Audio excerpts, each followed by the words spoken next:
My name is Yang. I grew up in Taiwan, but I got my bachelor's and master's degree in California. I worked on spider silk proteins and biomaterials. I was very interested in the work done by David Baker with protein design and materials design. To design a protein nanoparticle, first we start off with the building blocks, which we either can design these by ourselves or we can find them in the PDB. So starting from cyclic oligomers, we can then orient them in a very specific way symmetrically, and then after finding a good orientation, we can redesign the new interface that has been formed by these subunits, and then by designing this new interface, we can drive the self-assembly of these proteins to come together as a protein nanomaterial. Protein nanomaterials have inherent symmetry. The smallest one that I'm holding is a octahedra, and it contains 8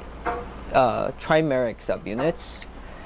This one right here is a icosahedra made from pentamers and dimers, as you can see here. The pentamers are in gray and the dimers are in blue, and this contains 120 subunits, while this is a one-component icosahedra, so this contains trimeric building blocks, 60 copies of these monomers and 20 copies of the trimers, and they come together to form this icosahedra. And modeled here are GFP fluorescent molecules that are genetically attached to this icosahedra. And under blue light, the protein will fluoresce a green color.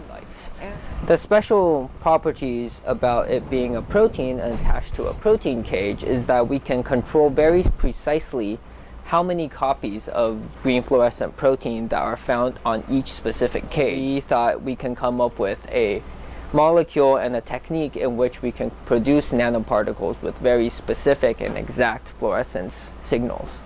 For example, this model here, we have exactly 120 copies of GFP attached to this cage, meaning that since we know the fluorescence of this specific molecule, we can then use it to map back and trace the fluorescence and then figure out the oligomeric properties of target proteins that are found within the cell using this as a standard marker.